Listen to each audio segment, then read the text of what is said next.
മിശിഹായിലെ സ്നേഹം നിറഞ്ഞവരെയും സ്ലീഹാകാലം 7-ാം ബുധനാഴ്ച കേൾക്കപ്പെടാൻ പോകുന്ന സുവിശേഷ ഭാഗം യോഹന്നാന്റെ സുവിശേഷം 20-ാം അധ്യായം 24 മുതൽ 29 വരെയുള്ള തിരുവചന ഭാഗങ്ങളാണ്. മാർ തോമസ് സ്ലീഹായുടെ ദുഃഖാന പെരുന്നാൾ ഇന്ന് സഭയിൽ ആഘോഷിക്കുകയാണ്. ഒരുപക്ഷെ ഉദ്ധിതന്റെ പ്രത്യക്ഷപ്പെടലുകളിൽ ഏറ്റവും വൈകാരിക തീവ്രത നിറഞ്ഞ വിശുദ്ധ ഗ്രന്ഥ ഭാഗമാണ് നമ്മളിപ്പോൾ വായിച്ചു കേട്ടത്. ഈശോ ഇങ്ങനെ പ്രത്യക്ഷപ്പെടുമ്പോൾ തോമാസ് സ്ലീഹ ആ സംഘത്തിൽ ഉണ്ടായിരുന്നില്ല.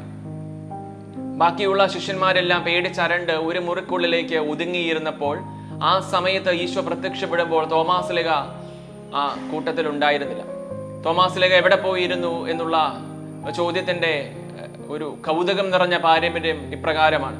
ബാക്കി എല്ലാ ശിഷ്യന്മാരും യഹൂദരെ ഭയന്ന് ഇങ്ങനെ കഥകടച്ചിരിക്കുമ്പോൾ ഈശോയെ തിരഞ്ഞ് ഈ മനുഷ്യൻ പുറത്തേക്ക് ഇറങ്ങിയതായിരുന്നു. അത്രമാത്രം ഈശോയെ പിരിഞ്ഞിരിക്കാനായിട്ട് വയ്യാതെ പോകുന്ന ഒരു ശ്രേഷ്ഠ ശിഷ്യനായിരുന്നു തോമാസ് സ്ലീഹ. തോമാസ് സ്ലീഹ ഇരട്ട പിറന്നവരെന്നുള്ള പേരിലും അറിയപ്പെടുന്നുണ്ടല്ലോ. ഈശോയുമായിട്ട് അത്രമാത്രം രൂപസാദൃശ്യമുള്ള ഒരു മനുഷ്യനായിരുന്നു തോമാസ് സ്ലീഹ. അതുകൊണ്ടാണ് ഈശോയെ ഒറ്റുകൊടുക്കുന്ന ആ വേളയിൽ യൂദാസ് ചുംബനം കൊണ്ട് ഈശോയെ വഞ്ചിച്ചത്. കാരണം തോമാസ് സ്ലീഹായും ഈശോയും ഇങ്ങനെ രൂപസാദൃശ്യത്തിൽ ഒരുപോലെ ആയിരുന്നത് കൊണ്ട് തന്നെ പടയാളികൾക്ക് ഇതിലേതാണ് ഈശോ ഏതാണ് തോമാസ് സ്ലീഹ എന്ന് തിരിച്ചറിയുക പ്രയാസമുള്ള കാര്യമാണ്. അതുകൊണ്ടാണ് ചുംബനം കൊണ്ട് യൂദാസ് ഈശോയെ തന്നെ ഒറ്റിക്കൊടുത്തതിന്റെ കാരണം.